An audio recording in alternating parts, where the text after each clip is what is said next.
नमस्कार। विषय E208 microprocessor and C programming, unit second, microprocessor architecture, Intel 8085, sub unit 2.1, functional block diagram part 2। The functional block diagram of 8085 microprocessor Intel is as shown in the figure. जो functional block diagram है microprocessor का, उसको figure के द्वारा यहाँ हम बता रहे हैं। तो ये जो आप फिगर देख रहे हैं, ये 8085 का फंक्शनल ब्लॉक डायग्राम है, इंटेल 8085 माइक्रोप्रोसेसर। इसमें जो सबसे ऊपर ब्लॉक बताया गया है वो इंटरप्ट कंट्रोल ब्लॉक है। तो जो भी रनिंग प्रोग्राम है उसे रोककर अगर आप कोई दूसरा प्रोग्राम या दूसरा कार्य करना चाहते हैं तो ये ब्लॉक उस कार्य को करवाता है। तो इसमें 5 तरह के इंटरप्ट होते हैं: INTR, RST 5.5, RST 6.5, RST 7.5 और ट्रेप। और एक इंटरप्ट जो आप सिग्नल देता है वो माइक्रोप्रोसेसर वापस उसकी एक्नॉलेज सिग्नल के रूप में आउटपुट में देता है, इंटरप्ट एक्नॉलेजमेंट, INTA। ये इंटरप्ट एक्नॉलेजमेंट कहलाती है। इसमें सबसे हाईएस्ट प्रायोरिटी ट्रेप, ये सभी इंटरप्ट हैं, 5 सिग्नल इंटरप्ट हैं, इनमें सबसे हाईएस्ट प्रायोरिटी ट्रेप सिग्नल की है। उसके बाद 7.5, 6.5, 5.5 और सबसे lowest priority INTR interrupt signal की है। यानी कि अगर साइमल्टेनियस कोई 2 सिग्नल अप्लाई हो जाते हैं इंटरप्ट, तो जो हायर प्रायोरिटी वाला सिग्नल है उसी की इंटरप्ट रिक्वेस्ट एक्सेप्ट होगी। इसी तरह जो दूसरा ब्लॉक है, serial input output control. Communication में हमें डेटा सीरियली इनपुट और आउटपुट करना पड़ता है माइक्रोवेव के साथ, उसके लिए ये ब्लॉक है। तो ये सीरियली SID यानी सीरियल इनपुट डेटा जो सीरियली माइक्रोप्रोसेसर में डेटा देगा, और SOD सीरियली आउटपुट डेटा जो माइक्रोप्रोसेसर सीरियली डेटा इससे बाहर जाते हैं। इसके बाद ये बोथ साइड जो एरो के निशान बना रखे हैं ये शो करते हैं कि यहाँ जो लाइन्स है, बसेज हैं, ये बाई डायरेक्शनल है, इनका मूवमेंट दोनों तरफ है, मतलब यहाँ से डेटा आ भी सकते हैं और जा भी सकते हैं। इसके बाद जो है ये 8 बिट इंटरनल डेटा बस है। इंटरनल डेटा को एक जगह से दूसरी जगह ले जाने के लिए ये इंटरनल डेटा बस है। इसके बाद जो नेक्स्ट ब्लॉक है वो अक्यूमुलेटर है। सभी, जैसे बताया, सभी अर्थमेटिक और लॉजिकल ऑपरेशंस के लिए एक डेटा इसमें आता है। तो ये बसेस के थ्रू डेटा इसमें आके स्टोर होता है। ये भी एक 8 बिट रजिस्टर है। दूसरा डेटा इस टेम्परेरी रजिस्टर में आता है जो 8 बिट रजिस्टर है। ये दोनों डेटा फिर अर्थमेटिक एंड लॉजिक यूनिट में आते हैं। यहाँ इनका ऑपरेशन होता है और ऑपरेशन के अकॉर्डिंग ये ऊपर आप देख रहे हैं ये 8 बिट फ्लैग रजिस्टर है। ये 8 फ्लिप फ्लॉप्स होते हैं जिनमें 5 एक्टिव फ्लिप फ्लॉप्स होते हैं जो 5 तरह के फ्लैग्स की कंडीशन बताते हैं। जैसे हमने बताया था, साइन 0, कैरी, ऑक्सिलरी कैरी और पैरिटी, ये 5 फ्लैग्स होते हैं। तो उसके अकॉर्डिंग वो फ्लैग सेट होते हैं और रिजल्ट जो है आपका ऑपरेशंस का वो वापस यहाँ डेटा बस के थ्रू होते हैं, अक्यूमुलेटर में आके स्टोर होता है, और अदरवाइज आप इसको जहाँ चाहें वहाँ स्टोर कर सकते हैं। इसके बाद ये एक इंस्ट्रक्शन रजिस्टर है। तो जो इंस्ट्रक्शन एग्जीक्यूट होती है तो मेमोरी से लाई जाती है। तो मेमोरी से लाने पर सबसे पहले वो इंस्ट्रक्शन इस डेटा बस के थ्रू इस इंस्ट्रक्शन रजिस्टर में आती है। ये भी एक 8 बिट रजिस्टर है। उसके बाद ये जो इंस्ट्रक्शन है वो instruction decoder and machine cycle and coding block में जाती है।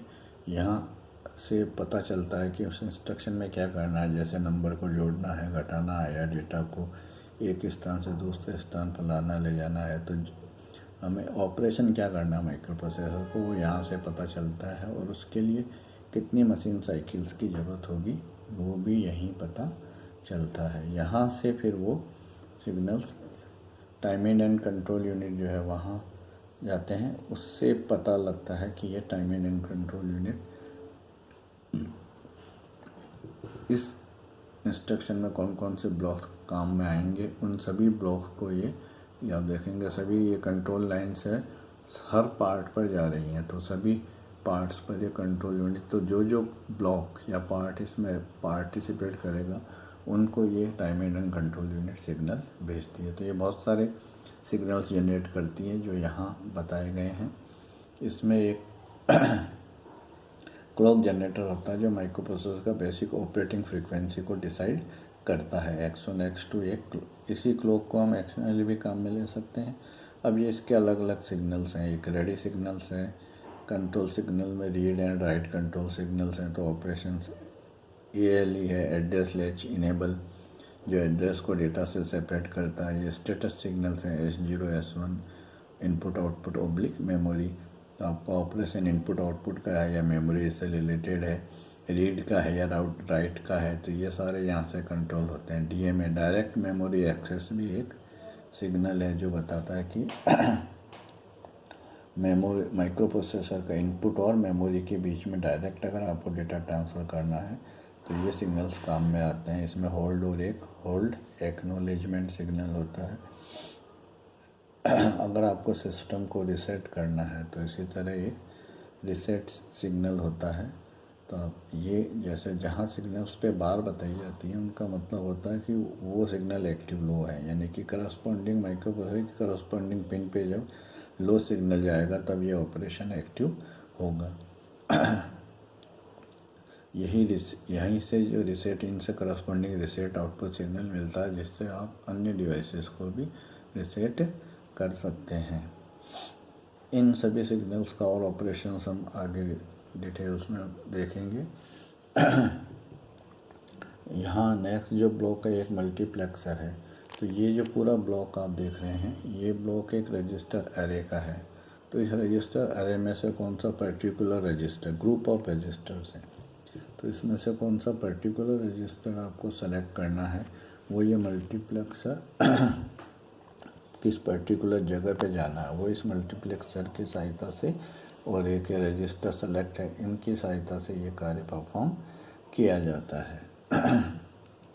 ये जो ग्रुप ऑफ रजिस्टर्स हैं ये टेम्परेरी डेटा स्टोर करने के लिए WZ है, ये W भी 8 बिट है, ये भी ये जो 8 लिखा है ये बताते हैं कि इनकी कैपेसिटी ये 8 बिट रजिस्टर्स हैं।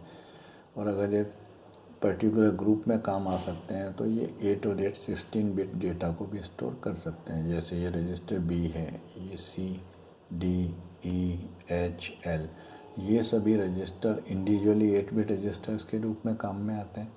और अगर हम इन्हें ग्रुप के रूप में काम में ले तो पर्टिकुलर ग्रुप ही इनके बनते हैं। जैसे B के साथ C का ही बनेगा, D के साथ E का बनेगा और H के साथ L।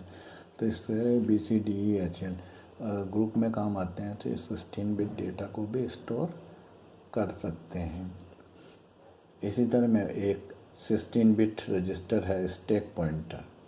तो हमारे प्रोग्राम में कई बार हम बार बार काम में आने वाले प्रोग्राम को मेमोरी का एक सेक्शन होता है जिसे स्टैक मेमोरी सेक्शन कहते हैं, वहाँ उस प्रोग्राम को स्टोर करते हैं। तो उसके एड्रेस को बताने के लिए ये स्टैक पॉइंटर होता है। एक ये 16 बिट रजिस्टर होता है। प्रोग्राम काउंटर जिस प्रोग्राम को आप एग्जीक्यूट करने जा रहे हैं उस प्रोग्राम का इनिशियल एड्रेस, पहले इंस्ट्रक्शंस मेमोरी पे कहाँ स्टोर कर दिया आपने उस प्रोग्राम की, वो प्रोग्राम काउंटर में हमें इनिशियली स्टोर करनी पड़ती है। फिर जैसे जैसे 1 बाय 1 इंस्ट्रक्शन एग्जीक्यूट होती जाती है प्रोग्राम काउंटर की रीडिंग 1 से ऑटोमेटिक बढ़ती जाती है और नेक्स्ट इंस्ट्रक्शन फेच होती जाती है। इस तरह पूरा प्रोग्राम एग्जीक्यूट होता है। तो ये प्रोग्राम काउंटर प्रोग्राम का इनिशियल एड्रेस शुरू में स्टोर करता है और बाद में वो ऑटोमेटिक 1 बाय 1 इंक्रीज हो जाता है। इंक्रीमेंटल डिक्रीमेंटल एड्रेस लैच तो ये जो स्टैक पॉइंटर प्रोग्राम काउंटर के एड्रेस को बढ़ाने और घटाने के लिए एक तरह से ऑटोमेटिक एक लैच है जो 1 बाय 1 जब प्रोग्राम एग्जीक्यूट होता है तो बढ़ाने और घटाने दोनों का ये काम करता है। इसी तरह अब ये जो यहाँ से एड्रेस जाएगा 16 बिट एड्रेस, तो उस एड्रेस को रिक्वायर्ड एडिशनल पावर इंक्रीज करने के लिए उसकी ये एड्रेस बफर है। यहाँ केवल हायर ऑर्डर एड्रेस बस जाती है, जो address bus A8 to A15 है, तो ये केवल एड्रेस बस लिखा है। ये यहाँ जो लोअर 8 लाइन्स हैं ये एड्रेस के लिए भी काम में आती हैं और डेटा के लिए भी काम में आती हैं, तो इसे हम AD0 और AD7 के रूप में शो करते हैं। तो ये वाला section data oblique address buffer है, दोनों ही काम के लिए इसमें आ रहा है कि डेटा भी आ रहा है। तो जैसे आप यहाँ देखेंगे ये बाई डायरेक्शनल है और ये यूनी डायरेक्शनल है। तो यहाँ जब डेटा आता है इंटरनली तो ये इस सेक्शन से होते हुए इंटरनल डेटा बस पर जाता है, फिर जिस यूनिट में जाना है वहाँ चले जाता है। तो इस तरह आज हमने 8085 के इंटरनल ब्लॉक डायग्राम का अध्ययन किया है। थैंक्स।